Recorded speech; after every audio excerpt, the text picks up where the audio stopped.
Hello, welcome everyone. I'm Katherine and this is the People's Food and Farming Alliance. And today I'm joined by my wonderful colleague, Mark Byford, the bowler hat farmer. Today, guys, we wanted to give you a little update as to what's going on in the world of growing, in the world of farming, as well as the world of PFFA. I've been connecting a lot recently with people following us, other groups that I'm on for gardening and allotments and so forth. And something that is across the board is becoming basically quite clear is due to our weather. A lot of people are having trouble with growth this year. Things are growing to a degree, but we're not seeing much growth in recent weeks necessarily, and we're certainly not seeing a lot of fruiting, which is causing concern for a lot of people, or a lot of people are becoming despondent. But we don't know what the weather's going to do yet. We could end up getting a lot of sun in the coming weeks and months. So, Mark, what are your thoughts? How have you seen growing affected this year? And what do you suggest people do? Hi, Katherine. Yes. Two things on that. One, you said that we don't know what the weather's going to do. Somebody does. That's for sure. The person manipulating it knows what's going on.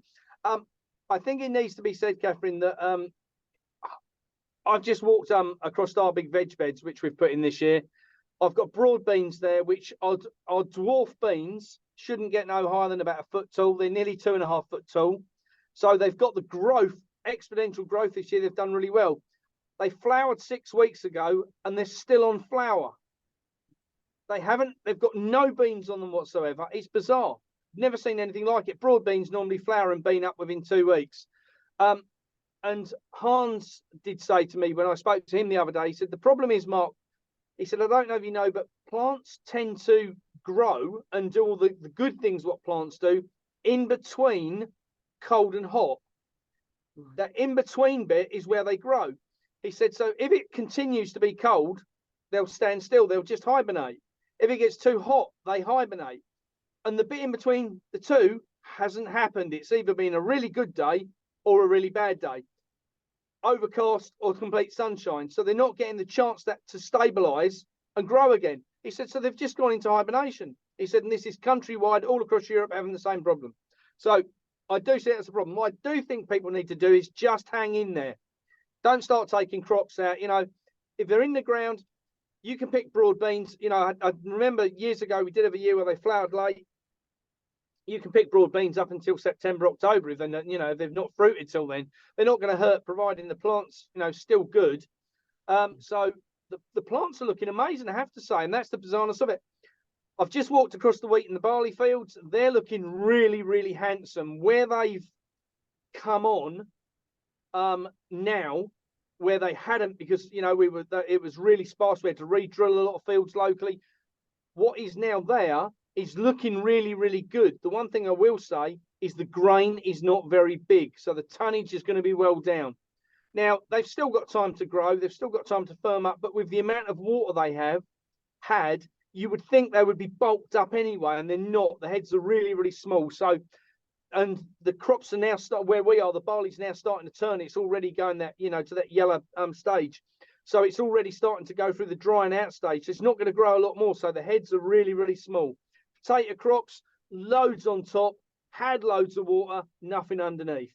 So I think we're going to see some, you know, that all adds to what I've been talking about, Katherine, for the last 2 years about the shortages. And I think we've got more and more of that to come. So what I've been suggesting to people, because we don't know what the weather's going to do, we could end up having a really warm, nice summer.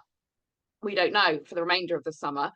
I've suggested, look, don't worry too heavily. If things have failed, like properly failed, it's just gone off, you know, it's destroyed.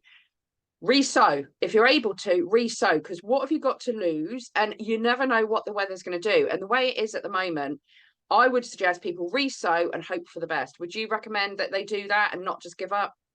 Yeah, don't give up. No matter what happens, don't give up. The big thing in this, Katherine, you know, what's a pack of seeds cost? If you reseed everything on allotment, it might cost you 40 quid. So what? If you're looking at the food to get through the winter, get it and get through the winter. Spend the 40 quid, get out there, get on with it. A lot of people have been saying this year that the seeds have not taken. A lot of people have been saying the slug situation. We've got 2 beds of French beans in, Katherine. they've just leveled them. I re-drilled it. They've leveled it again. You know, there's not a slug in sight. You come out here at night with a torch and you can hear them eating everything in sight. You know, they're everywhere. We literally went across the other night with a yellow feed bucket and just filled a whole bucket full of slugs. And it's like, just, you know, sodding things. What can you do? If you've got chickens or ducks, give them to the chickens or ducks, because they ain't coming back from that. No, well, that's what we tend to do. You know, we chuck them down on the pond for the ducks.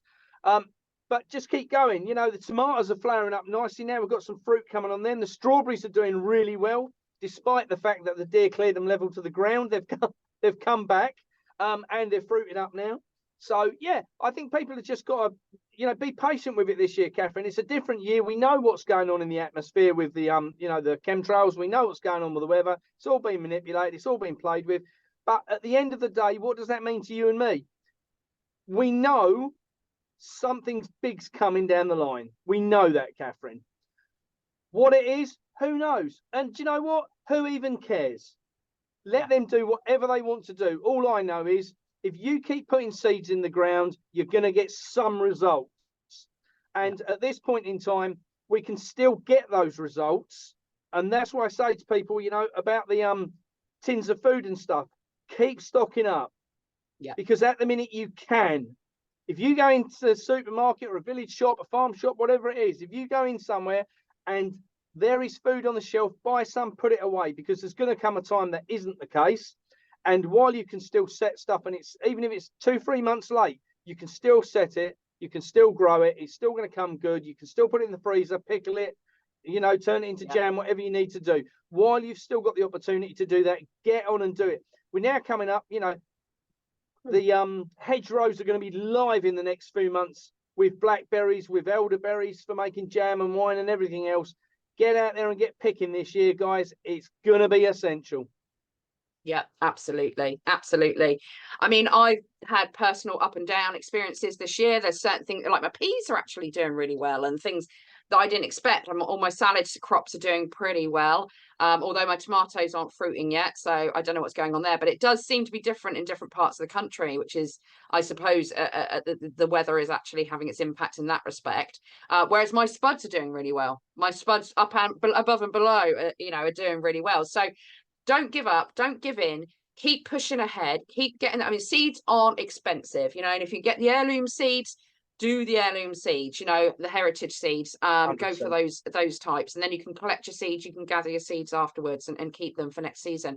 And for those that aren't too worried about it, you know, maybe think about buying your seeds now that you will need in the future. Some will say 100%. That if you keep them dark, you keep them cool. Quite often you can get away with keeping them and put them in a little bit longer than it might state on the packet. But don't be put off by it. You know, make sure you've got your backup. But do get things in. And if all you can do is potatoes, great. Do potatoes. Just get them in the ground, or get them in a bag, or get them in a pot, whatever it suits. Just make it happen. In terms of the bigger picture, Mark, what's going on out there? Are you hearing anything within the industry in terms of further shortages? Are we just still where we were before? Has anything improved? What's the state of play? It definitely hasn't improved, Katherine. That's 100%. Situation's becoming a lot worse. I got a message again this morning, which is now a daily occurrence. You know, we used to get them once every 6 months, and it went down to once every quarter, or every month, every week. Now we're getting them 4 or 5 times a day from different wholesalers, different importers who send us messages saying, look, we're not going to be able to guarantee to get this. You know, some of the most basic, bizarre things, Katherine, that are not out there. Things what we take for granted. Tomatoes. You know, the price of tomatoes is creeping up again. Well, that's because by now, normally, we'd be starting to pick English. You know, they're not there to pick. You know, my plants are 1 foot tall. You know, they want to be 5 foot tall by now. Different things in different areas are definitely an issue. A lot of the bigger places where they have greenhouses, especially, they're saying that they're going to be months behind with growth of like peppers, cucumbers, and so forth. Because for those who grow without heating, they've got an issue. The stuff's just not coming on. I was at the cucumber farm the other day, and you know, Mark said to me, he runs the cucumber farm. Now they've still got you know, their big fires to heat all the greenhouses are still burning 24 hours a day. We're in June. We're in the middle of summer, for goodness sake. You know, it's flaming June. Well, it ain't flaming anything. It's just flaming cold. So here we are with this situation where we've just got this nonsense going on. But we've got to get past it, Katherine, and we've got to get on and do stuff and get stuff going on. you know, there's still a lot of things people can be doing out in the gardens, you know, whether that's resowing, prepping beds for next year. What I would say, and one of the things which I come out of a conversation with someone the other day, you know, an old style gardener, and he was talking about what's been dropped from above. And he said, what you want to do, he said, is when you've got your beds ready this year, cover them up with cardboard or plastic to stop that stuff going into the ground.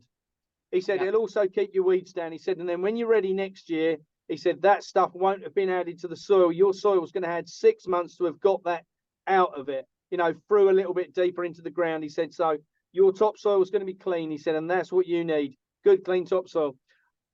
We're going to put a lot more polytunnels up on the farm this year, Catherine. That's one of the things which we're definitely looking at, because we can see the necessity for growing under plastic. Yes, you get a bit of extra warmth. Yes, you can extend your growing time, but you're also extending the life of the ground and all those particles, especially the plastics and things, not going into the ground. And that's what we all need to be conscious of.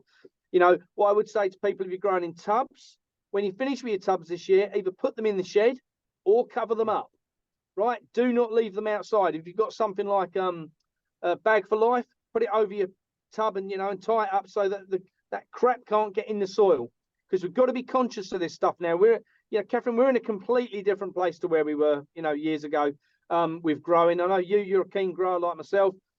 And when you start looking at how things are changing and how things have already changed, we've really got to start thinking ahead of the game. And we've also got to start thinking how these people who are controlling all this are trying to stop us thinking. So we've got to think ahead of all of that all the time. Yeah. So, yeah. But absolutely. some big issues, definitely big issues in the trade. We've got a little bit of British fruit now starting to come through, strawberries, raspberries, a tiny bit of blueberry already started. Next, we'll be on to the apples and pears. I don't see the longevity of that this year. That's one thing which we've had on other years where the seasons we've had a lot of people. We've had a lot of people report in that fruit's just dropping really early. It's coming down. It's not even quarter the size it should be. So I do agree that we'll probably see much lower harvests on that this year. Yeah, and I think what I'm also seeing is the stuff isn't coming in from overseas. That's one of the big issues as we're rolling forward. Month on month, I'm seeing that in the industry, there's about 4 to 5% dropping off the availability on the import side. So as this has gone on over months, you know, we now got down to 30-40% of the stuff is no longer coming in. Or if it is, you know, it's a small amount coming in. Catherine, I think I said the other day, I couldn't get any carrots in the UK at all. We had a window where the carrot farms in the UK would normally have started. And where they finished, we move on to French. French hadn't got anything. We were importing Chinese carrots at £1 a kilo from China.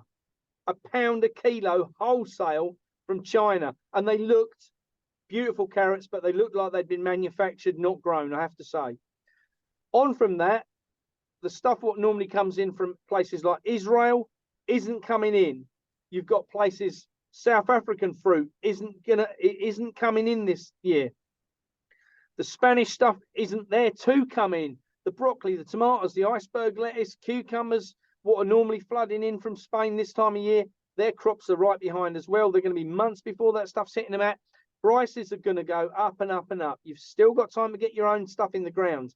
Get on with it. Go have a drive. This morning I drove down from Bury St Edmunds to Felixstowe, came back along the country roads and made sure that every stall what had got plants for sale, we cleared it out. We bought everything we could get hold of. And that's one of the things which we're having to now do, you know, because I'm conscious of the time in the year and, you know, it's too late for us to set some of that stuff. But there's still people got plants out there. Go buy it. Get it in the ground. Do yourself the biggest favour you'll ever do yourself. For your kids, your grandkids, get out there and get on with growing stuff. Absolutely. Absolutely. No, thank you, Mark. I appreciate the update. And I think it's important that all of us are aware of what the bigger picture looks like, what's going on in reality and what we can do about it. So stock up on food, grow as much as you can. If it's still on the shelves at the shop, each week you go, especially if you've not got a lot of money like me, get what you can. If you can afford the extra tenner, spend it. Get your dried food, get your tinned food, things like that. don't want to panic anyone, but we've also got to work in reality. You know, if we've got a few weeks where things are difficult, maybe even a few months, it's well worth thinking ahead and making sure you're covered. Just so guys are aware out there what can be done. Over at PFFA, we've still got the Grow Your Own membership on the go, which is absolutely fantastic. More and more people joining each week, and especially if you're a beginner. And you get direct connection with one of our ambassadors once a month, where you can ask questions directly if you're having your own problems at home, or issues coming up. And there's a lot of us that do, particularly with the weather at the moment. It's well worth connecting with him, and it's price of a couple of coffees in a month. You know, it's not a lot of money. So go and have a look at the Grow Your Own membership. Another thing we've launched recently, just so it's on people's radars, we don't need it yet by the looks of it, which is lovely, but it never hurts to have another reason to connect with the local farmer and producer, and that is the Guard the Gate campaign.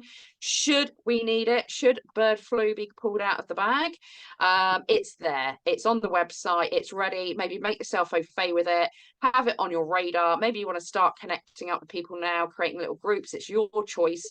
We're just putting it out there as an option and an idea, should they try and pull a fast one.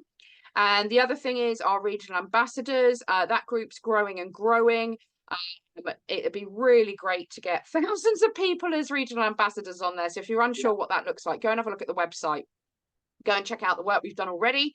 And all the information is available there, and we'll have more coming. We're putting together some documents at the moment for those people who are a little unsure getting started and what that can look like. So just bear with us, because again, very small team. And if you want to volunteer and help out, please do get in touch.